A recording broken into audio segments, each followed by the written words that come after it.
लीजिए और अपने सारे दुख दर्द और सब जो मनमताब है ना वो भुला दीजिए। होता है कई बार टेंशन होती है लेकिन भूल जानी चाहिए और अच्छी बातों के बारे में सोचना चाहिए। जैसे कि प्रतीक गांधी आजकल अच्छी बातों के बारे में ही सोच रहे हैं क्योंकि उनकी फिल्म जो आने वाली है भवई, जी हाँ, और इसमें ये रावण का किरदार निभा रहे हैं। लेकिन ये कहानी थोड़ी मजेदार सी है, तो चलिए आज प्रतीक से और उनके निर्देशक से मुलाकात करते हैं, जाने तो सही कि ये कहानी आगे बढ़ेगी कैसे। आज के हमारे जो स्पेशल गेस्ट हैं वो कौन है? Yes, we have the very talented Prateek Gandhi and इस फिल्म के director we have Hardik Gajjar ji, जो इस फिल्म के प्रोड्यूसर भी हैं। तो सबसे पहले तो एक बात माननी पड़ेगी, जब हमने प्रोमो देखा तब हमें लगा वाकई में कुछ अलग है। अब ये भवाई में अलग क्या है वो आप ही बता सकते हैं। देखिए, आपको प्रोमो से जितनी उम्मीद है वैसी ही फिल्म आपकी उम्मीदों पे खरी उतरेगी, ऐसा मुझे पूरा यकीन है।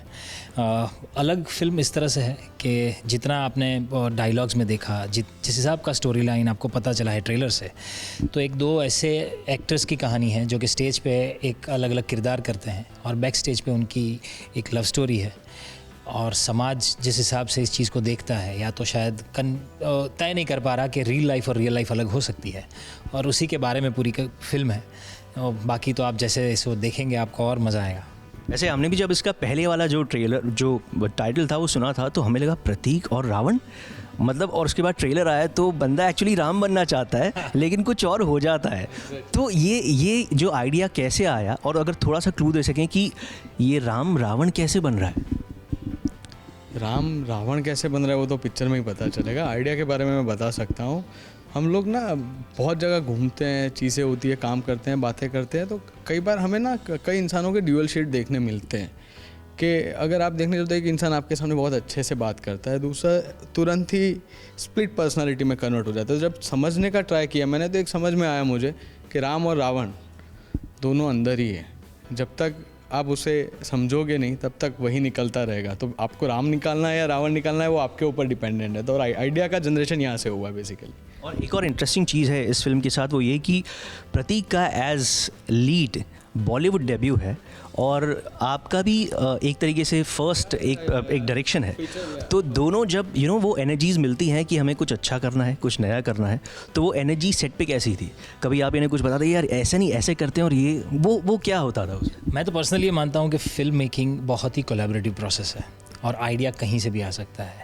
And thankfully Hardik also believes in that collaboration. So I guess we collaborated, not only both of us, whole team collaborated and that's how we could bring this to the audience. इसका बहुत एक सिंपल एग्जांपल है, वो चिरंतन दास इसके जो DOP है। हम एक सीन जो पिक्चर की ओपनिंग है, सो वो मुझे ट्वाइलाइट इवनिंग था। सो हम दोनों में डिस्कशन वही चलता था कि भाई फिल्म में डे होता है और नाइट होता है, ये इवनिंग नाम का टर्म ना तू नया बोल रहा है। सो मैंने बोला नहीं, मुझे वो ट्वाइलाइट वाली फील चाहिए। तो एक सीन है जो हमने 17 डेज शूट किया है, 17 दिन। यस, एक सीन, बिकॉज अब हमें पर्टिकुलर लाइट कंडीशन चाहिए थी। तो 6 बजे हम स्पॉट पे पहुंचते थे, 6 से 6:10 के बीच में शूटिंग होता था। अगर ओके टेक हुआ तो ठीक है, अदरवाइज दादा बोलते थे कल करेंगे, क्योंकि लाइट चेंज हो जाती थी। और भूज में जहाँ हम शूट कर रहे थे ना, प्रोसेस वाली अब बात कर रहे हैं, वो इसका एक एग्जांपल ये है कि एक सीन है पूरा जो हमने 17 दिन तक शूट किया। इंट्रोडक्शन है जिसमें प्रतीक की, तो फिल्म देखोगे तो आइडिया आ जाएगा कि वो सीन। एक चीज़ आप बता सकते हैं बिकॉज आपने ये प्रोड्यूस भी की है इसमें और आप डायरेक्टर भी हैं, तो जब एक इंसान प्रोड्यूस भी करता है और डायरेक्ट भी करता है तो कौन सा हावी होता है, प्रोड्यूसर या director? Director, of course director हावी होता है, नहीं तो अभी तक ये रिलीज़ हो चुकी होती और ये बातें हम लास्ट ईयर लॉकडाउन में ही कर रहे होते। सो डायरेक्टर हावी होता है। प्रोड्यूसर वाला जो केस है, हाँ ऑफ कोर्स देखना पड़ता है चीज़ें, पर जहाँ क्रिएटिविटी आती है ना वहाँ पर प्लस माइनस होता ही होता है। So for me it's a director. पर ये बहुत अच्छा सवाल है और ये बहुत सोचने वाली भी बात है। आई एम श्योर कि जितने भी ऐसे इंडिपेंडेंट प्रोड्यूसर्स हैं, इंडिपेंडेंट डायरेक्टर्स हैं जो शायद अपनी पहली फिल्म बना रहे हैं, तो वो एक तो बहुत स्पेशल होती है, दूसरा उतना डिफ़िकल्ट भी होता है। एंड आई एम श्योर जितने लोगों ने किया है वो सारे इस बात से सहमत भी हो पा रहे होंगे। तो जब आप अपनी पहली फिल्म जो दिल से निकली है वो कहानी आपको बतानी है और खुद ही सब कुछ करना है, तो आप खुद प्रोड्यूसर बनते हो। और फिर ये जो अंदर कांस्टेंट झगड़ा चलते रहता है कि नहीं यार इसको ऐसे कर ले, डायरेक्टर आपको खुद के अंदर का डायरेक्टर बोलेगा यार नहीं ये I will not tolerate this, but producer पीछे से अंदर से बोलेगा कि यार ऐसा करना भी पड़ेगा। सो ये सिचुएशन है, but I guess it's the biggest learning experience that anybody can have. और ऐसे में एक्टर सोचता है मैं प्रोड्यूसर की सुनूं या डायरेक्टर की सुनूं? नहीं, फिर तो इसमें हमें क्या करना पड़ता है कि हमें भी उनके साथ जुड़ के वही कोलैबोरेशन सोचना पड़ता है, फिर सारे इनोवेशंस होते हैं। और हम लोग तो वैसे भी जुगाड़ में चैंपियन होते हैं सब। सेट तो आप देखो पूरा जुगाड़ पे ही चलता है। लेकिन प्रदीप आपकी बातों से लग रहा है कि एक फ्यूचर, एक जो सेंस ऑफ डायरेक्शन है वो आपको भी है, तो आप भी सोच रहे हैं कि यार डायरेक्शन में भी हाथ आजमाएं इन फ्यूचर? पता नहीं, कभी इस मामले में ज़्यादा सीरियसली सोचा नहीं है। थिएटर में ज़रूर मैंने डायरेक्शन किया है, बट फिल्म डायरेक्शन में बहुत सारी चीज़ें हैं, बहुत टेक्निकलिटीज़ भी इन्वॉल्व हैं।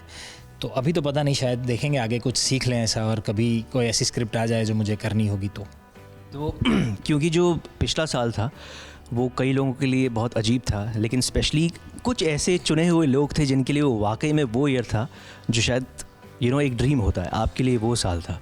तो जो पिछला साल था वो कैसा रहा, और अब क्या वो आप सीख लेकर जा रहे हैं कि यार let's focus on this so you'll be succeeding in future? मुझे लगता है पिछले साल ने मुझे और शायद सारी दुनिया को एक बात सिखा दी कि नथिंग इज़ परमानेंट। तो किसी भी चीज़ को पकड़ के चलना और किसी भी चीज़ पे अटके रहना वो लाइफ है ही नहीं, क्योंकि जीवन का नाम ही बहते रहना है। तो I think we have to be in that moment, and that's what we actors do, because we have to create each and every scene in the film live. Whatever that we have read, we actually have to put life to it. So that is the idea of life also, is what I've learned. तो अभी तो मैं I guess nothing is permanent is the mantra for life. लेकिन फिर भी एक perception होता है लोगों का, स्पेशली आपके जैसे करियर में। तो परसेप्शन लोगों का चेंज हुआ है जब आप साइड लीड्स करते थे, उसके बाद थिएटर तो आप करते ही थे, फिर एक अचानक से कंटेंट आया सुपर हिट, और अब आप इससे आपका एज मेल लीड आप डेब्यू कर रहे हैं। तो परसेप्शन आपने चेंज होते हुए देखा लोगों का? वो तो चेंज होता ही है, बहुत बहुत चेंज होता है। शायद आप उतना जल्दी चेंज नहीं होते जितने जल्दी लोगों का नज़रिया आपके प्रति चेंज होता है। और अब मतलब सबसे बड़ी बात मेरे लिए ये है कि लोगों को ज़्यादा कॉन्फिडेंस आया है। They are more confident to work with me on new projects. There are people who are writing scripts for me. तो यार एक्टर की लाइफ में ये टाइम आना मतलब सपने से कम नहीं होता। चलिए, ज़्यादा वक्त नहीं लेंगे आपका।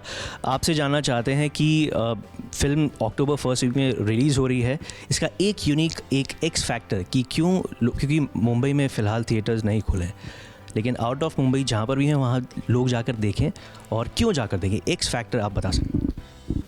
एक्सपीरियंस सबसे बड़ी बात है इस पिक्चर की, और वो एक्सपीरियंस जो मैं बोलूँगा कि खास करके इसमें जो रामायण हमने दिखाई है स्टेज वाली, इतनी ऑथेंटिसिटी से दिखाई है कि बहुत दिनों बाद पर्दे पे आ रही है। आज तक रामायण पर्दे पे नहीं आई है, और बहुत अच्छे से हम लोगों ने शूट की है। तो रामायण देखने ज़रूर जाना चाहिए। लव स्टोरी तो उसमें मिल ही जाएगी, और ऑब्वियसली जब when you have Ravan like प्रतीक, तो फिर देखना तो बनता ही। राम भी मिलेगा आपको। आपको राम ज़्यादा मिले। मैं इसीलिए बोल रहा हूँ, इट्स ऑल अबाउट परसेप्शन। जो अभी प्रतीक के आर्टिस्ट को लेकर आपने बात की कि परसेप्शन चेंज हुआ, प्रतीक ने लाइन बोली कि लोगों का नज़रिया चेंज होता है, आप वहीं होते हो, ठीक है। सो फिल्म उसी बेस पे है कि परसेप्शन पे है पूरी पिक्चर। सो उसमें आपको राम मिलेगा, रावण नहीं मिलेगा। रावण आपको परसेप्शन बनाएगी। तो मतलब हाँ, एक किरदार राम है और लोगों की आंखों में वो रावण है, और ये जो एक पूरा डायलेमा है ना, वो देखने मिलेगा।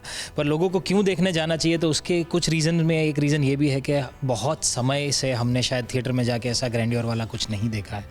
तो आई एम श्योर इसकी कुछ झलक आपको ट्रेलर में मिली होगी, तो फिल्म आपको निराश नहीं करेगी। इसका म्यूज़िक वैसा है, लव स्टोरी है, और शायद मुझे लगता है कि आज के समय में बहुत रिलेटेबल स्टोरी है। तो अगर आप भी प्रतीक गांधी फ़ैन हैं और अच्छे कंटेंट के फ़ैन हैं, तो ज़रूर थिएटर्स में जाइए और इस कंटेंट को देखिए। Raj Dikshit, ABP news, Mumbai.